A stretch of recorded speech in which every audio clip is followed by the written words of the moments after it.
Hi everybody, Stefan Molyneux from Free Domain Radio. Hope you're doing well. So I am here with somebody whose videos I have enjoyed for many a moon. We're talking about Paul Joseph Watson. This means I have to be referred to as Basil Molyneux because I will not be out name numbered by anybody on the planet. He's a senior news editor for Infowars.com. You can find him on YouTube at youtube.com/prisonplanetlive. All one word. How you doing, Paul? Nice to chat with you.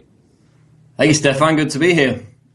So, one of the great things about doing sort of social media political commentary is, at least for me, like I never know what the heck is coming next. And certainly, I've sort of been focused on trying to get more objectivist, libertarian, philosophical, non-aggression principles out to the planet as a whole, and never really thought that, imminent migration/invasion of masses of young military-aged Muslim men was going to be the next thing on the agenda. Although, of course, since the government did have a policy of bringing peace and stability to the Middle East, we would naturally assume that it would result in neither peace and stability in the Middle East nor in any surrounding region. But did you see any of this coming, or did this come as much of a surprise to you as it did to me?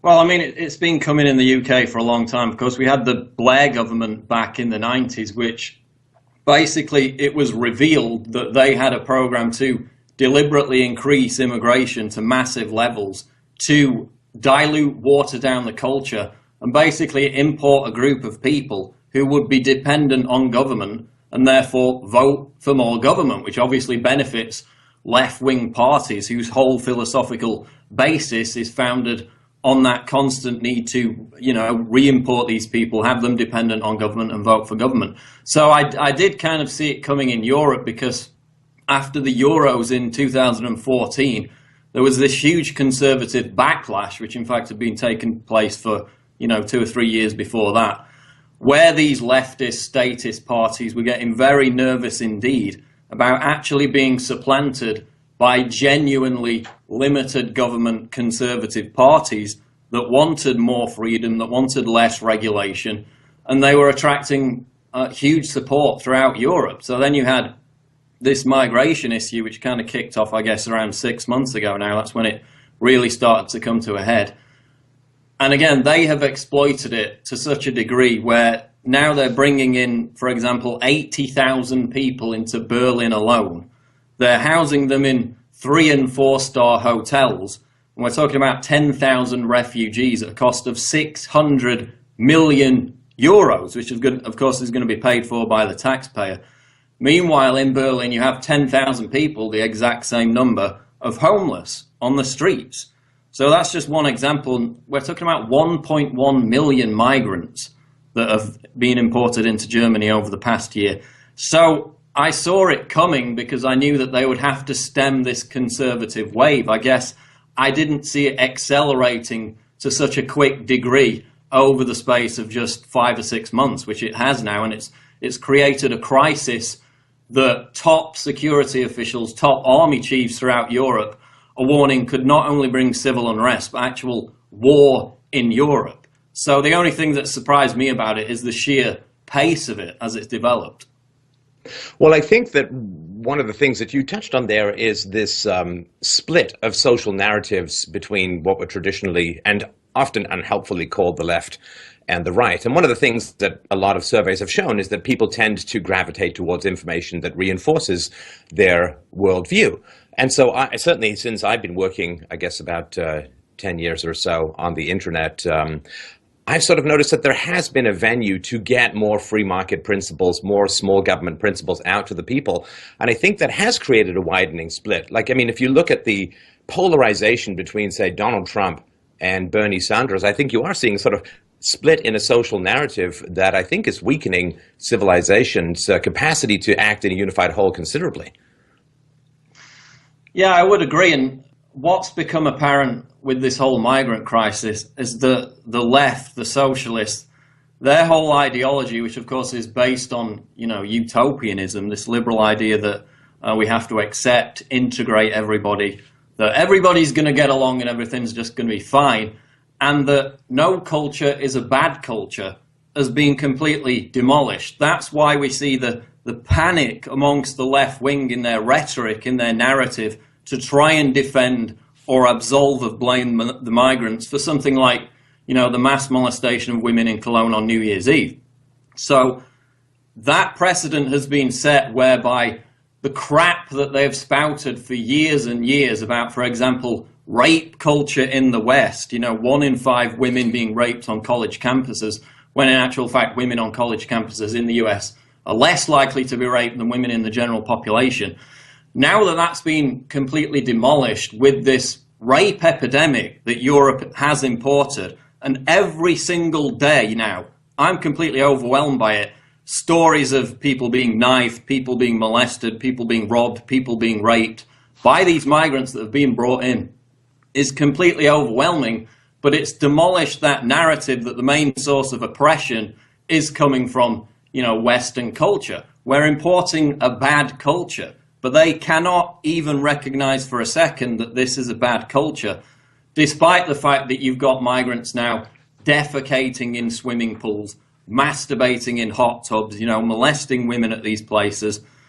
That proves that we've imported a bad culture, but they can't recognize it because they can't admit for a second that some cultures are better than others. And generally speaking, Western culture is the greatest. It provides the highest standards of living, the highest standards of freedom. And now it's being subverted by a fifth column, which is these leftist governments in Europe and their supporters. And that whole narrative being demolished is just amazing to see, because every day they have to stack up new excuses. They have to stick their heads in the ground farther and farther to deny this basic fact that we're importing a bad culture, and the impacts of it are already being felt. I mean, just before I got on the air today, I was contacted by somebody in Sweden who said that a volunteer at a migrant camp was gang raped by migrants, but they didn't want to report it to the police or to the media because they thought it might make the migrants look bad. And we've seen this over and over again. We've seen it in Sweden with a woman who was raped on a train and said she didn't want to report it to police because the migrant might get deported. So they've embraced Stockholm Syndrome, or Cologne Syndrome as people are now calling it, to such a degree that it becomes almost tribal. It almost provides a flashback to, tribal societies where women were abducted from other tribes and they didn't complain about it because any form of resistance would mean they would be killed. So we're almost up to that level with this migrant crisis where, they could be beheading people on the streets of Berlin and the left would still claim tolerance and denounce anyone who opposed it, who criticized it, as a bigot. It is really nice, though, to see, and this is a nice switch of narrative from the left as a whole, it's really nice to see them suddenly so concerned with men's feelings. That is a beautiful, beautiful thing to see. It'd be nice if it was European men, say for the past 2 generations, but that may be a little bit much to hope for.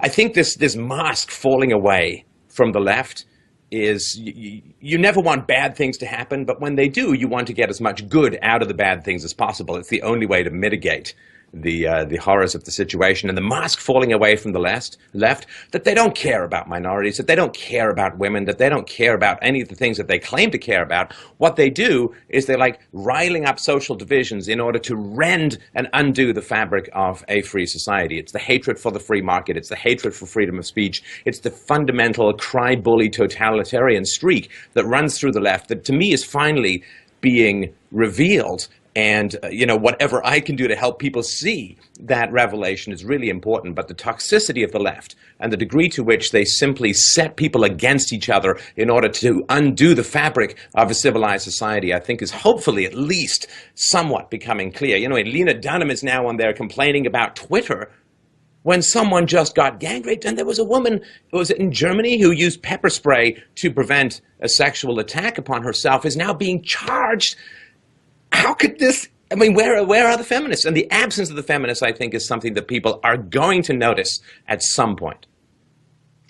Well, they were already on the rack coming out of 2015 after all the multitude of embarrassments. We had them trying to censor the Athena tennis girl poster with the jazz hands thing. They've been completely ridiculed for the best part of 2 years now to an intensifying level, which I've been a part of, obviously.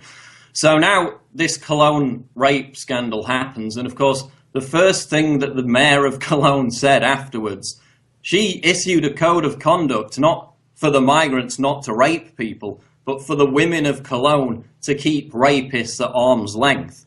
Now, can you imagine a mayor, for example, in London saying that if a woman had just been gang raped by a bunch of, white British people? The outrage would be something to behold.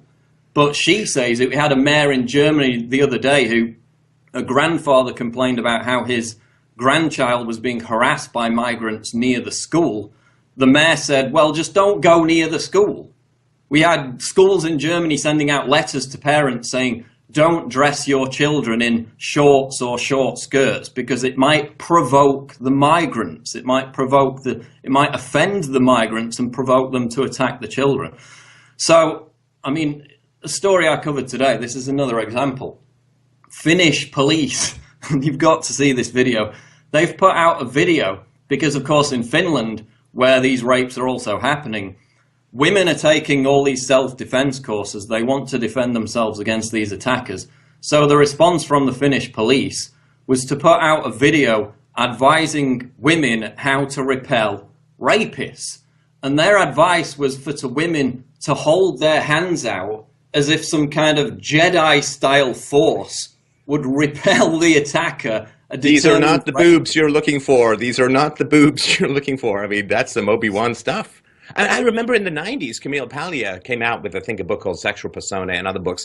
And she was talking about the degree to which women had grown up under the protection of men and no longer really recognized the danger of certain kinds of behavior. Her argument went something like this. She said, look, if you go to a frat party and everyone's drunk and they're high and you're dancing naked or topless on a table and something bad happens, of course, whoever did it was wrong. But you could have acted more sensibly as well. She sort of likened it to, if I leave my wallet in a park bench in Central Park and come back the next day, whoever stole it was wrong, but I could have taken better care of my wallet. And I remember the screaming harpies raining down on her like high-flung Athenian spears for even remotely intimating that a woman had any culpability in terms of keeping herself safe. And now this is completely reversed. To anybody with a shred of consistency, this is absolutely dizzying. This is like watching O'Brien's interrogation of Winston Smith over and over again on fast forward and reversed. And yet it seems like a lot of people can negotiate these massive reversals with no comment, with no problems. This 1984 style, this is the new truth stuff. It seems weird how people can do that because this inconsistency has always troubled me, but it doesn't seem to even show up on the radar of a lot of people. Well, again, feminist groups after Cologne, they did comment on Cologne. And in fact, there was another article yesterday by a prominent feminist in Feminista online publication. Who did they blame? They blamed German-born men and then drew attention to the Oktoberfest and claimed, oh, this happens all the time. Right, so you're saying that 800, 900 women are molested in Germany at Oktoberfest every single year. It's complete nonsense. And again, it goes back to liberals not having any principles because they're based on the foundation of sandcastles. These are not classical liberals, they're regressives because they tolerate the most regressive and intolerant belief system on the planet, especially towards women, which of course is Islam. It's an open secret now that gang rape is a game that people in North Africa, that men in North Africa play all the time. We saw it in Tahrir Square in Egypt back in 2013, where there was a horrifying video of this. A Dutch journalist was assailed by about 20 men, drug away, gang raped. Of course, we had Laura Logan. I think she was a CBS correspondent. Same thing happened to her. She thought she was going to die, gang raped by 200 men. And, this has a name. It's called Taharosh. It's the gang rape game. It's been common in Arab societies amongst men for many generations. So again, it comes back to some cultures are better than others. Why are we importing an intolerant belief system, an intolerant culture? And why are people who draw attention to this, including Muslim reformers and ex-Muslims, denounced and smeared by so-called liberals? That's the heart of it. You had share this story with my listeners as well. You pointed out that a Muslim reformer was recently put on a list of Islamophobes for wanting to reform Islam away from honor killings. I wonder if you could tell the story, because that's quite mind-blowing. Yeah, this was Majid Nawaz, who is a Muslim reformer who wrote an article about this. It's a left-wing anti-fascist group called Hope Not Hate, and they compiled a list of anti-Muslim bigots, basically a hit list of anti-Muslim bigots. They published it online, and one of the people on this list was a woman called Raquel Saraswati, who is a devout Muslim. Of course, she wears the full headdress and everything. A devout Muslim who campaigns against honor violence. As you said, she's a prominent campaigner. So they listed a devout Muslim who campaigns against honor violence and FGM and all these other things as an anti-Muslim bigot. This is a left-wing group, predominantly white Western liberals, listing a devout Muslim as an anti-Muslim bigot because she's taking on and trying to reform the intolerant aspects of Islam. And Ayaan Hirsi Ali gets the same thing. I mean, her associate was gunned down on the streets of Holland, Amsterdam, in 2004 with a note placed on the body basically saying that Ayaan Hirsi Ali is next. And the point is that the regressive left have made an alliance with these Islamists, both of whom are against any kind of reform of the 7th century barbaric belief system, which is Islam. So then you've got people like Glenn Greenwald, of course, who did excellent work on the Snowden revelations. But he's another example of a regressive leftist. And of course, because he's on the care gravy train, and most of his audience would be offended and put off if he stood up against actual intolerance. So basically, I had a back and forth argument with him on Twitter, calling him out for the fact that as a gay man, he would be thrown off a building in many of these Muslim countries while he continually absolves not just radical Islam, but Islamists in general of blame. For example, he came out after Charlie Hebdo and said, oh, the cartoons were really offensive and basically they deserved what they got. So I called him out and he responded and he said, well, I support free speech for everyone. I would even defend a Nazi's free speech. I'm that much of a free speech purist. And this was at the time when the whole ban Donald Trump from the UK story was going on 6 or 8 weeks ago. So I simply said to him, okay, you say you would even defend the free speech rights of Nazis. Would you defend the free speech rights of Donald Trump to say what he said about a temporary ban on Muslims entering the US in the same vein? Of course, that's when the debate ended. He had nothing to say because they can't be seen to stand up for actual principles because their principles are based on hypocrisy, which of course is no foundation whatsoever. That's what defines the regressive left. Well, yeah, and I've sort of been thinking about the degree to which people who are not original thinkers, they don't benefit particularly from free speech. You know, I value free speech because a lot of what I say, and I know a lot of what you say, is upsetting to people. And so I don't want to ban free speech because I'm specifically benefiting as an original thinker from putting out ideas that are challenging to people. But if you're just kind of a somethingist, you know, like a leftist, or even in Islam, of course, free speech is not that tolerated because you just go look up the answer. And so if you have people who aren't challenging convention, they benefit less from free speech. And of course, I don't want offensive speech banned because that would put me kind of out of a job. So one of the ways that I know that somebody's not an original thinker is they're either inconsistent or they have the great, I'm all for free speech, but, you know, and it's like, you had me until the word but. And I think that's one way to find out if somebody's actually thinking for themselves or not, is their position on free speech. It's not conditional. It's not, well, it's offensive to other people. That's sort of the whole point. Everything that we have that is of value in the West came about through offending the living hell out of people. You know, there were lots of people invested in slavery, lots of people invested in racism, lots of people invested in the monarchy, lots of people invested in the endless series of wars that shook Europe. And when people started to speak out against those things, a lot of people got upset. So it's just weird that we handed this gift that we are then shredding for the sake of cowardice in the here and now, when the penalties for going against social convention are far less than they ever used to be. That's exactly right. And one manifestation of that, which you see at the moment, is something that I've been following for a couple of years now, which is political websites on the left banning and removing comment sections entirely.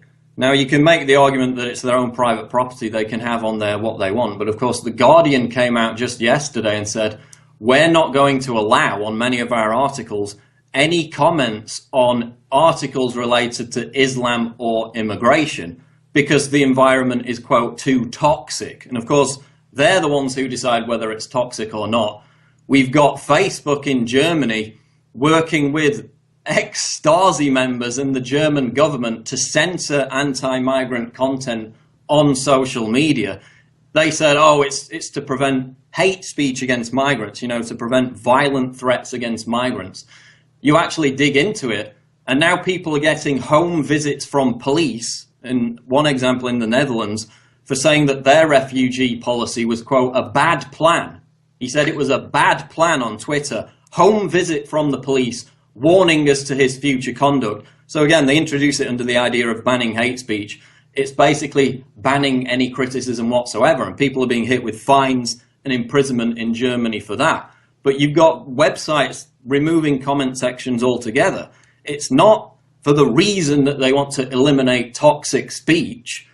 It's for the reason, as studies show, which I highlighted a couple of years ago, the comment sections below articles are proven to sway the opinion of the reader.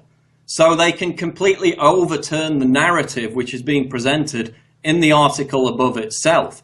And that's why Popular Science admitted they did it 2 years ago. They said, this is stopping us from being able to indoctrinate people about man-made global warming, because people were questioning it in the comments. So they simply removed the comments altogether. So that's one manifestation of it. They're frightened of free speech, not because it's toxic or hateful. I mean, leftists and social justice warriors are the most toxic, hateful people on the planet. Every time I make a video about feminists or Islamists, I get death threats. Every single time. I don't whine all day about it like they do, but they're the most toxic and hateful people on the internet. So it's not for that reason. The reason is their arguments are being challenged, they're being debunked, they're being overthrown, and they don't like that because they're authoritarians who fundamentally oppose free speech. I was thinking today, very well said, I was thinking today, because I was trying to drill down to the real roots of what's going on. I know that that's your beat, so to speak, as well. I was thinking, okay, well, what is this fundamental error? Let's assume that there's some, it's not just sheer hatred of liberty and possibility, but there's some metaphysical or epistemological error that's occurring deep down in Western consciousness at the moment. And I think it does come out of the left. It comes out of communism in particular. And I think it's the idea that human beings are almost exclusively environmentally influenced, that there's no sort of innate aspects or characteristics or differences between men and women, between ethnic groups, it's not just all cultural. And so in the communist model, the worker is, his personality, his way of life, his being is kind of determined by his economic relationship to the ownership of capital. And, there's tons of movies, we've all seen this. I was thinking of Eddie Murphy's movie Trading Places with Dan Aykroyd, where, he's a homeless guy, but they put him in a suit, and suddenly he's like an incredible master stock trader, and so on, right? And so there's this idea that everything's circumstantial, everything's environmental, and human beings are basically just liquids that are poured into various economic or social containers. And if you take water out of one container and put it in a new container, then it just takes the shape of that new container. So I think there's this kind of idea that if the migrants come from North Africa or Syria or the other countries around which they're originating from, they come to Europe, and the multicultural idea is they're going to become a lot more like Europeans, that they're just like pouring into the container called Europe, they're going to change their shape into being Europeans. The fact that there is countless examples throughout history of where this simply doesn't happen. I mean, one tiny example is that there are a bunch of Germans who went to work for the Tsars in the 19th century in Russia, were there for over 100 years, never learned Russian, never acclimated to the pre-Soviet lifestyle, 19th century Russian lifestyle. And then when the Russian Revolution happened in 1917, they all just swarmed back to Germany and resumed their former life. And it's one of many sort of examples of the fact that culture seems to be, whether it's culture or something even more fundamental or biological, seems to be something which is almost impossible to change. And so this idea that there's going to be a blending, A, doesn't seem to work historically, and B, of course, there are some great writers on the right, and you would assume that if the leftists believe that everybody just conform to their environment, that what they do is hire these great writers from the right, surround them with leftists, and then of course they'd all be leftists because they're just surrounded by that whole thing. But they know that wouldn't be the case, which is why they resolutely keep anybody who's not a leftist out of their editorial boards and off their writing staffs. But I think this idea that we are so adaptable to our environment is kind of foundational to this, because if you don't accept that, and I think there's really, really good reasons not to, then the disaster that's looming is very clear. But if you think that people are just so flexible that you take someone from North Africa, you put them in Germany, and bingo, bango, bongo, within 5 or 10 years, they're pretty much like a German, boy, that's a pretty big assumption to have in the face of countervailing evidence, and a huge amount is riding on a very shaky assumption. Well, and it's been discredited over and over again. I mean, Merkel herself admitted back, I think it was in 2010, that multiculturalism has failed.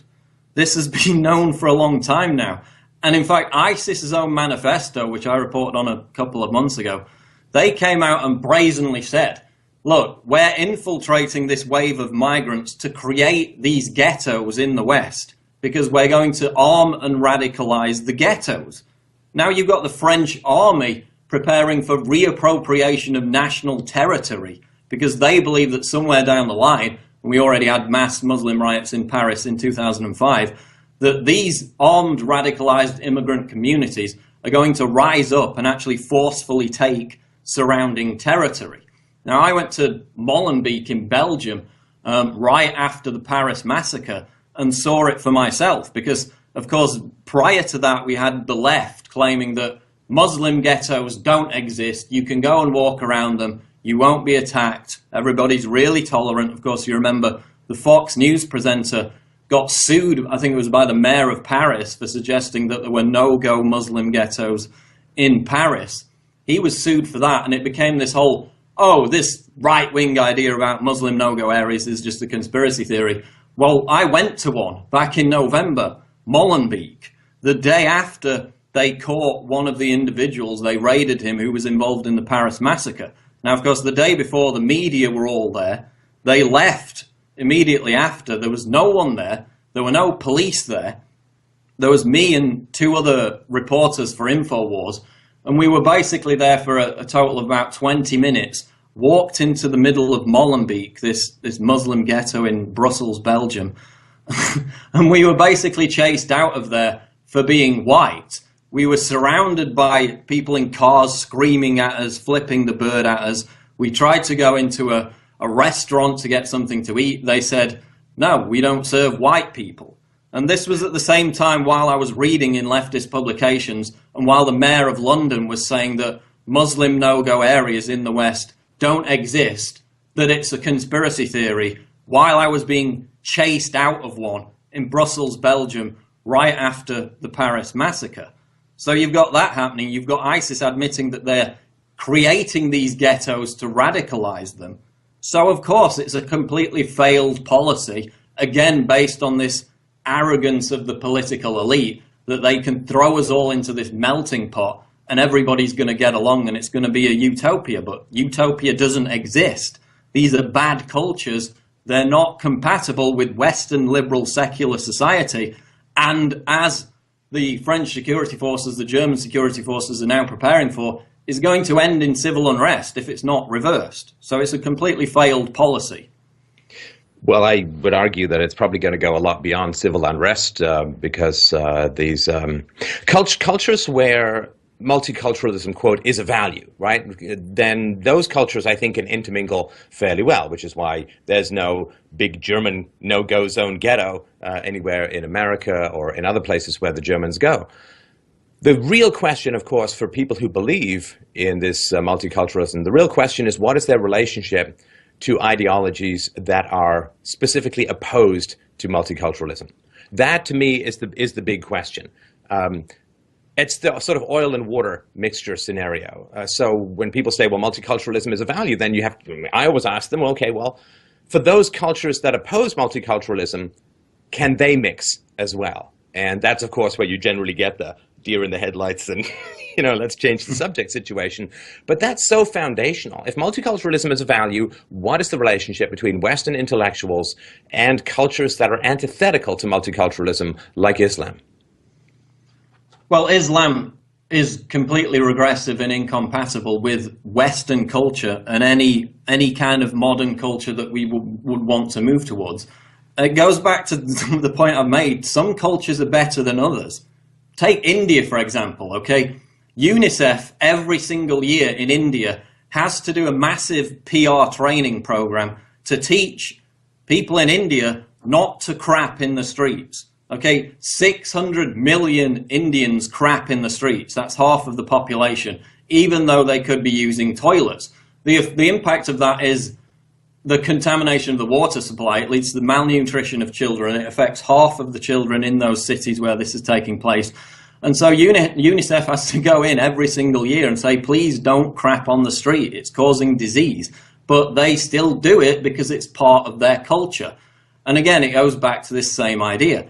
Joe Biggs, who was in Afghanistan and Iraq, experienced the culture of people in the Afghan security forces who like to rape young boys.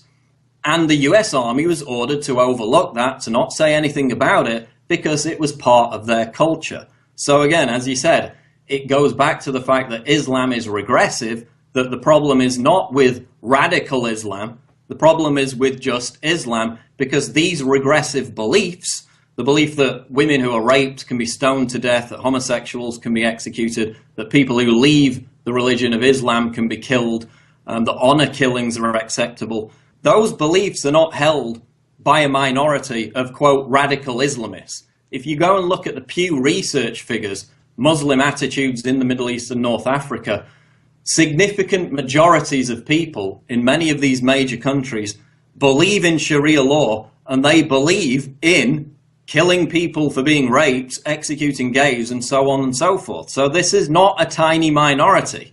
The problem is with Islam itself, but we can't draw attention to that because it's racist, even though Islam isn't a race, and because of Islamophobia, which again, they asked Michel Houellebecq, the French author, are you an Islamophobe? And he said, yes.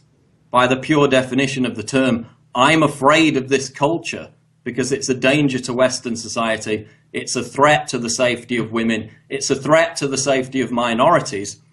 But the illiberal left won't draw attention to it because in the league table of the oppression Olympics, Muslims rank right at the top, so they would rather defend them rather than stand for actual liberal principles. Oh, good heavens. I mean, being an Islamophobe is a complete misnomer because Islam is a set of ideas, and ideas can't do you any harm. I'm more of a beheadophobe. That's sort of where, because it's the actual actions people take in pursuit of that ideology that bothers me more. I think, and this is a pretty sensitive subject, maybe even for your listeners as well, though I've talked about it on my show with a bunch of experts, but I'm also concerned about the degree of bio-incompatibility between people from the Middle East and people from Europe.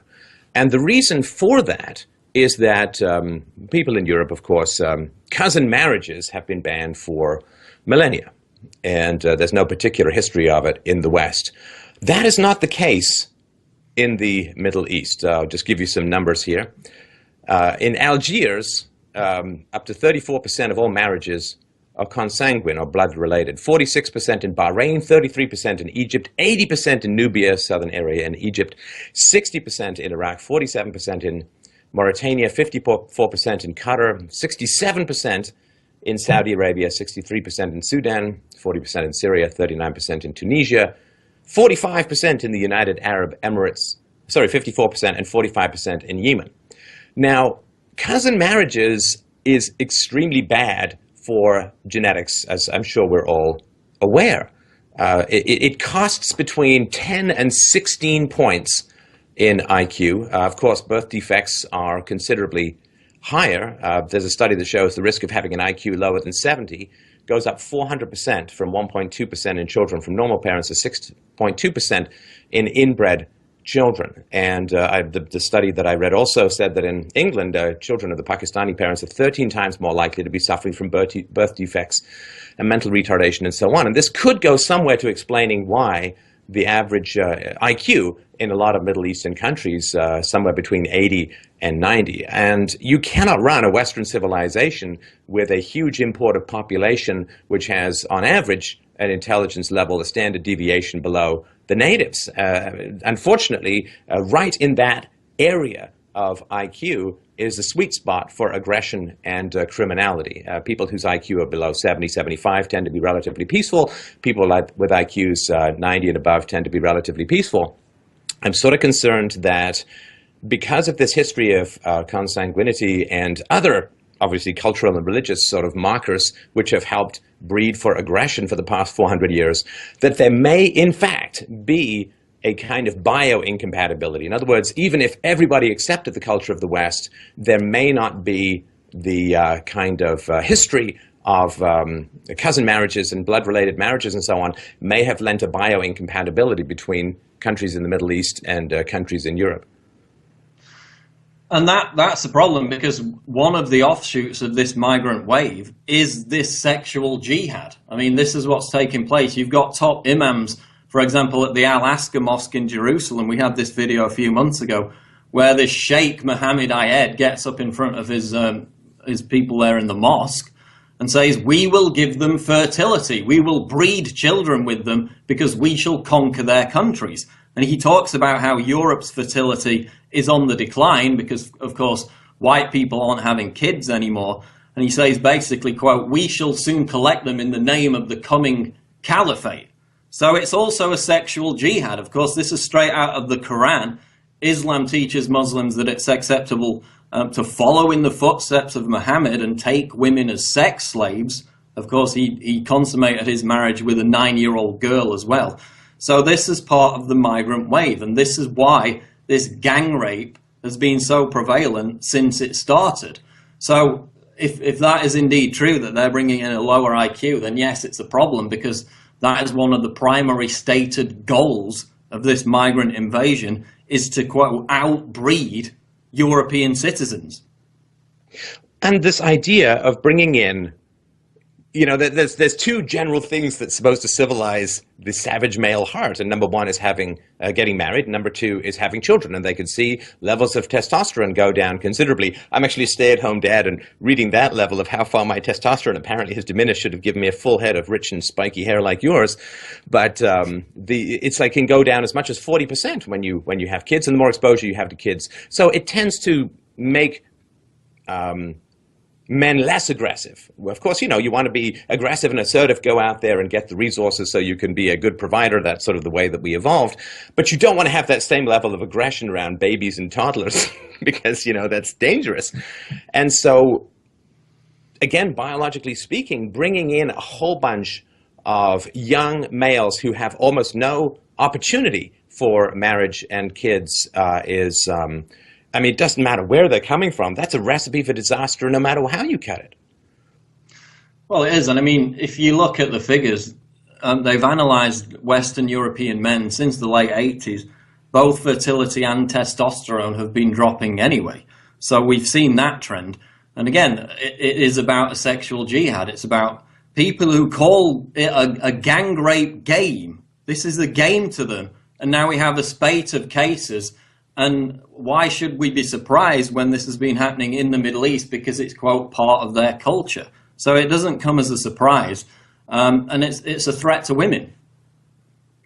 Why do you think the birth rates among European and European-derived countries are going down so precipitously? I think in Italy it's like 1.1 or 1.2, like near Japanese levels of infertility. What do you think the drivers are behind that?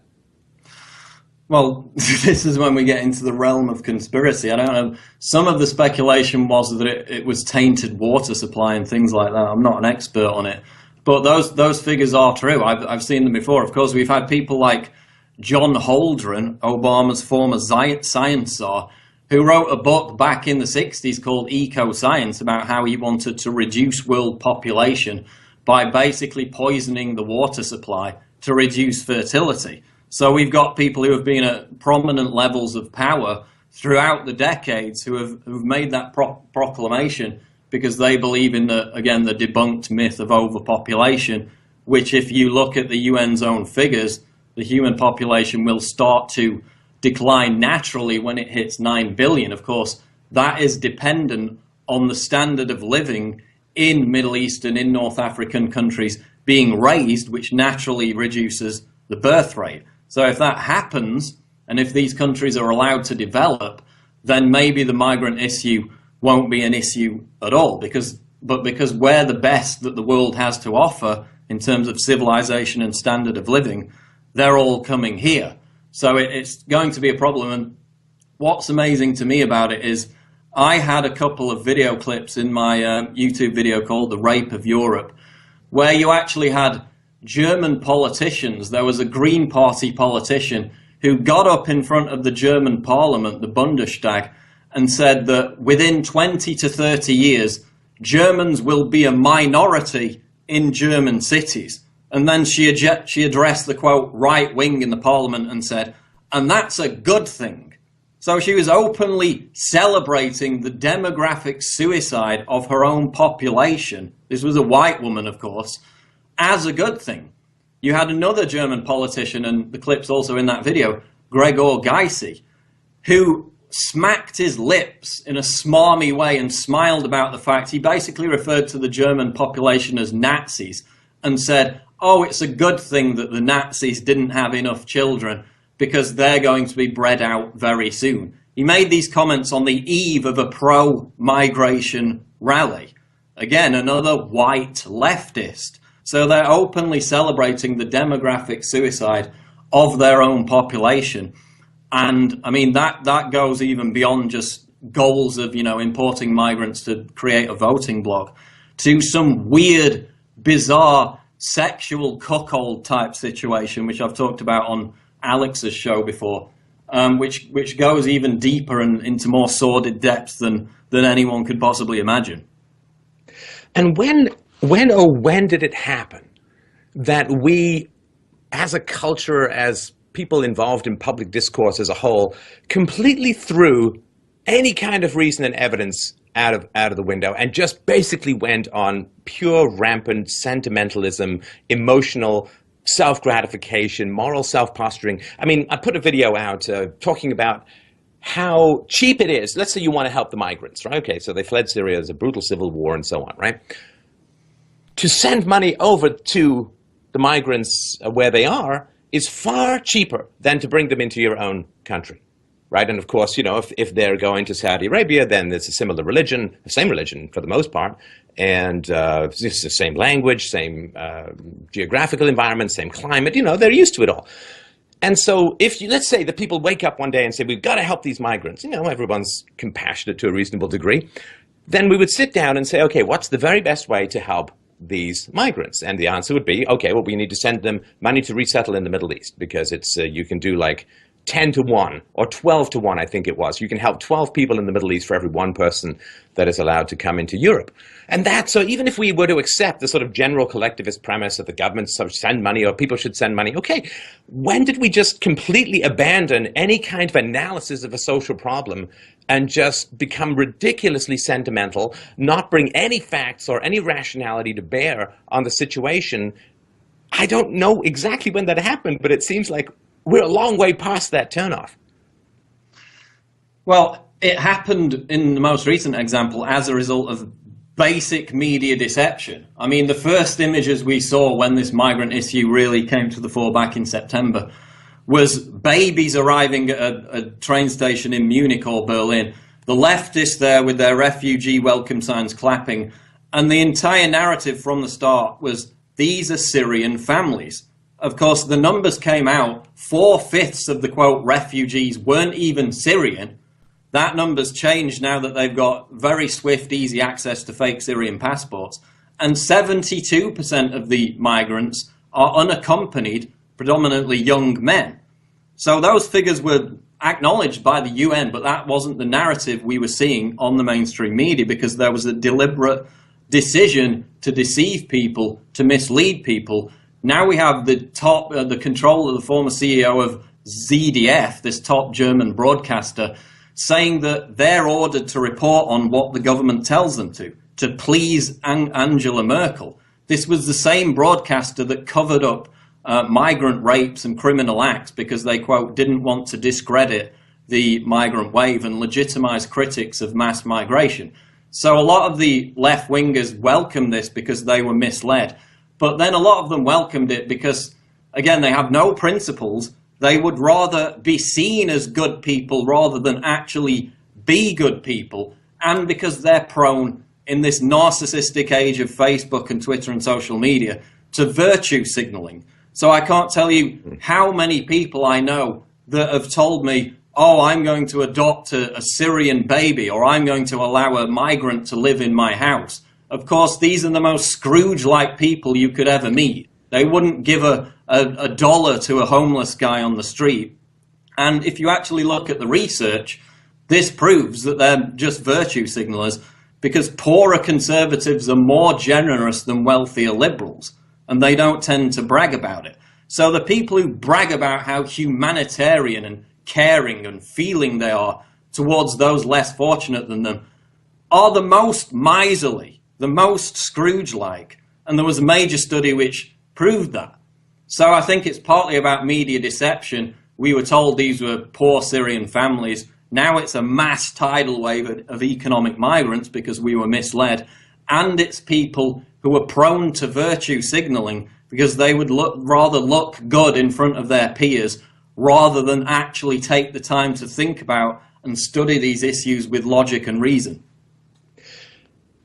Now, I had a thought. I'll run it past you. This is years ago. I gave a speech in Phoenix, and I was talking about when the government begins to truly run out of money. And the demographic issues in Europe, of course, are that people have been paying into these retirement schemes, these coercive retirement schemes, their whole lives, which requires the replenishment of the planet's population so that they can fasten their ancient vampire teeth on the jugulars of the young. And there aren't enough young to even remotely pay for the baby boomers' retirement. I remember in that speech I said that when the government begins to run out of money, it's going to set people against each other. It's going to come up with a scapegoat. At that time, I thought it was going to be the poor. And now it struck me as interesting that just at a time when Europe is facing its true demographic crisis, which fundamentally, because it's a state of society, is a economic crisis, that all of these incompatible cultures are being imported at a time when the government is getting very close to running out of the capacity to pay its bills. And I just wonder the degree to which this incompatibility is known and the degree to which they can then say, well, you know, we have to have austerity because of the migrants, and there's going to be a lot of social unrest, which is going to distract people.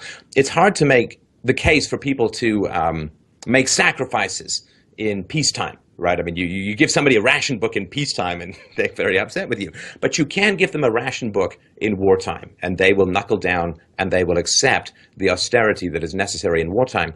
And of course, Europe can't have wars between the countries anymore because of nukes and all that kind of stuff. And of course, of general unfitness of the young men for any kind of military combat. But I think this kind of civil unrest could be a way in which the austerity that is going to be required is going to be smuggled in. People are too distracted with the social upheaval and potential civil wars to fight back that much. And I don't know if that's a plan like a smoky backroom plan or just the instincts of those who are in charge, but I could certainly see how it could be advantageous to governments running out of cash. No, I tend to agree. I mean, this idea that wealth inequality actually benefits the elite in the sense that it allows them to have these riots, have these mass revolts over austerity, and then use them to rebrand authoritarianism. So you get the mass of the population to approve of the measures used to quell the social disorder, I think that's genuinely an issue. But then you've got the other idea, which is, as you mentioned, Germany, one of their reasons for importing these huge numbers of people that they've given, that the government has given, is that they don't have enough people to do, menial jobs and low-wage labor. That's why they need this huge constant source of migrants. But then if you look at, for example, Sweden, which of course has imported almost as many migrants as Germany, in relation to their population, 58% of welfare payments in Sweden go to immigrants. So huge numbers of these migrants aren't even in jobs in the first place. The ones that arrive in Germany are immediately put on unemployment benefits. They're given free healthcare. So the idea that they're importing them for work doesn't make sense when most of the benefit money goes straight to them anyway. And again, in Sweden, 48% of immigrants in Sweden of working age don't work. So they're not really creating a labor force, they're creating more people that are dependent on the state. So in an economic sense, given those figures, it doesn't really make sense.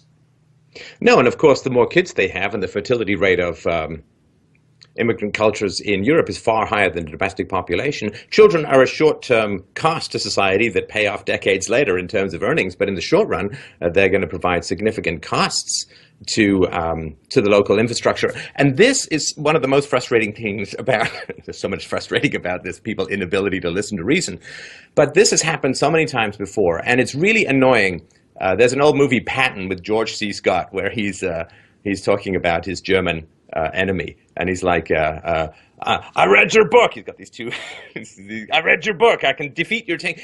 And there is a book about how to defeat empires that's written in the Middle East, and it's been used many, many times throughout history. And generally, it involves sucking the West into unwinnable wars in Afghanistan. It's called the graveyard of empires for a reason.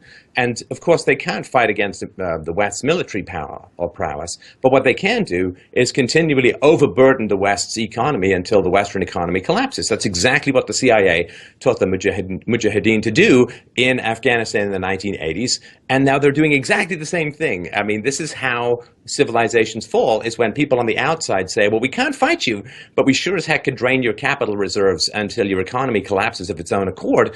And coming in and going on welfare is entirely, to me, part of that plan. They get to not have to go to work and destroy the economy of their historical enemies. And the fact that people haven't read these very clear battle plans, so to speak, is really quite frustrating. And they're shocked when you bring it up. It's like, I'm just reading what they're saying. No, I mean, that is in the Quran. It's called hijrah. It's jihad by emigration.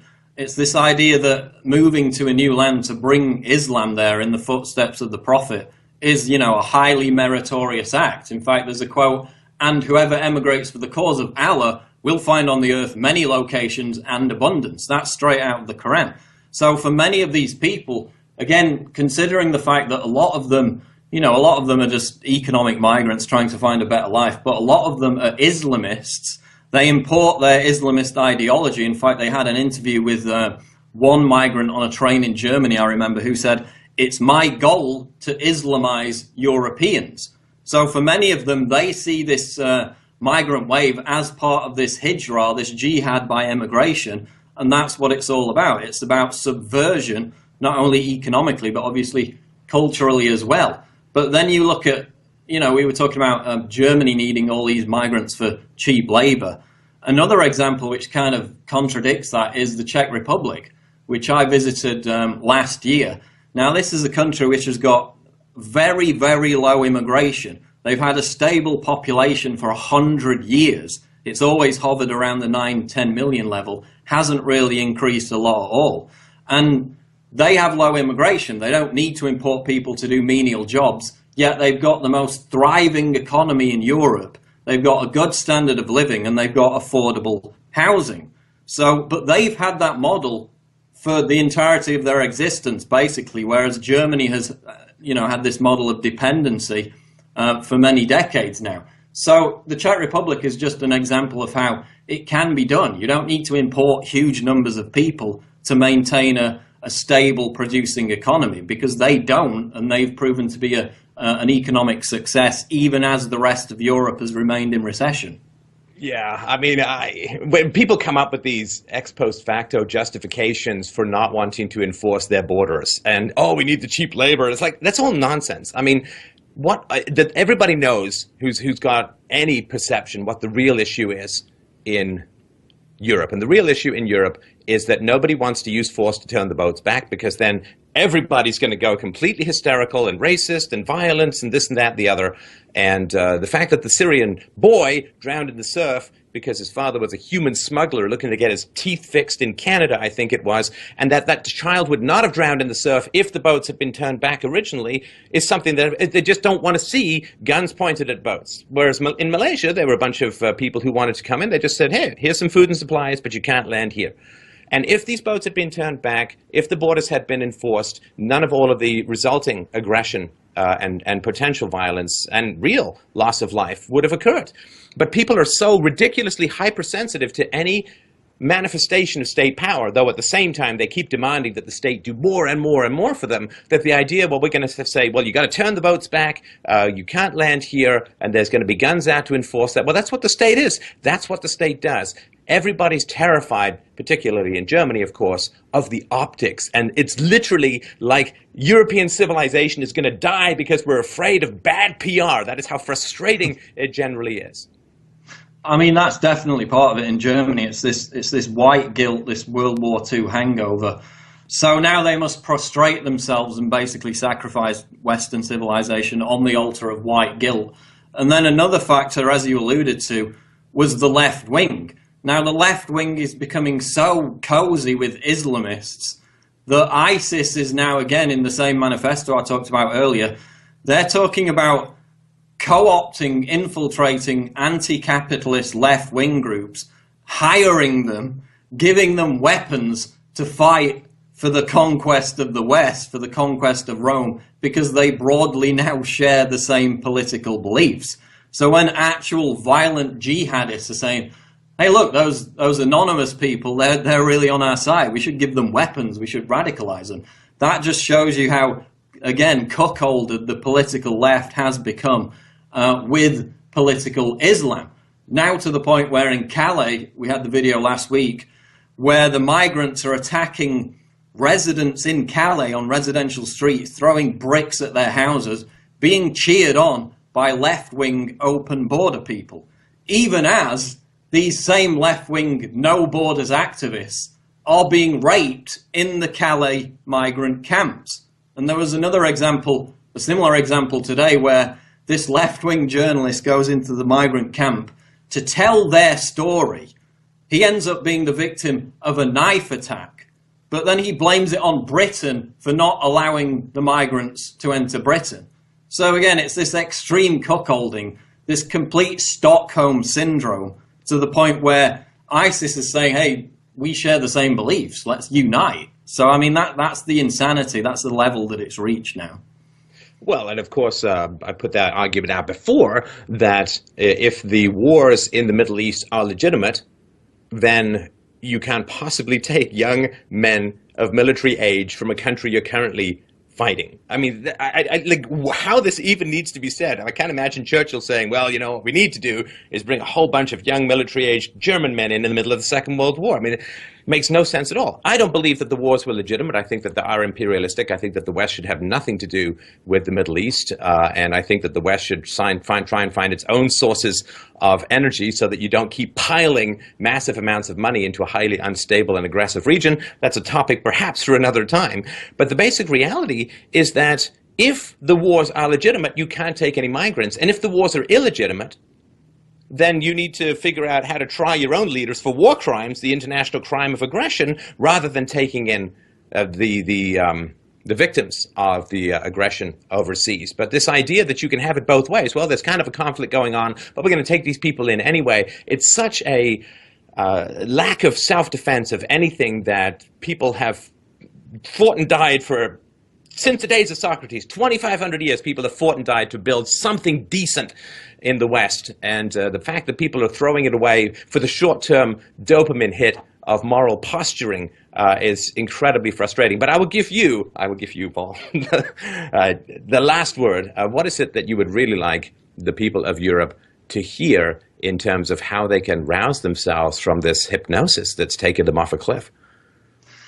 Well, I mean, my worry is, as we've seen to some extent already, the vacuum created by the left, by the regressive left, in failing to oppose the intolerant belief system of Islam, that vacuum is now being filled by actual neo-Nazis and extremists. So those are the only people that are going to be out on the streets, and they're certainly more violent and unhinged than anyone else. So that's only then going to embolden Muslims on the opposite side of the equation, who will be attracted more to this jihadist Islamist rhetoric. So we need the regressive left to actually grow a pair, to stand up for classically liberal principles and oppose this violent, intolerant belief system, which says that throwing gays off buildings, stoning women to death, killing people who leave the faith of Islam is, acceptable. We shouldn't be importing that kind of culture in the West. We've already got, 7% Muslim population in France. We've got Sharia courts in Britain. We've seen the growth of this prior to the migrant crisis. And this is only exacerbating the problem. It's going to create radicalized ghettos. It's going to create domestic disorder. And as some of these military heads are now even warning throughout Europe, the Swiss, the Swedish, the Norwegian military heads, it could even create actual war again on the continent of Europe.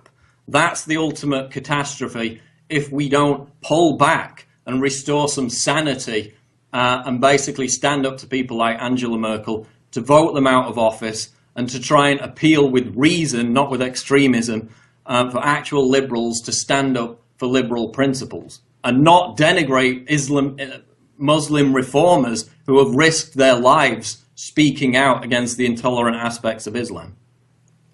Well said. All right. So just to give your vital statistics out to my audience as well, senior news editor for Infowars.com. And thanks again, Paul, as always, for this conversation and for everything that you're doing for the cause of freedom and clarity. Okay, thanks, Stefan.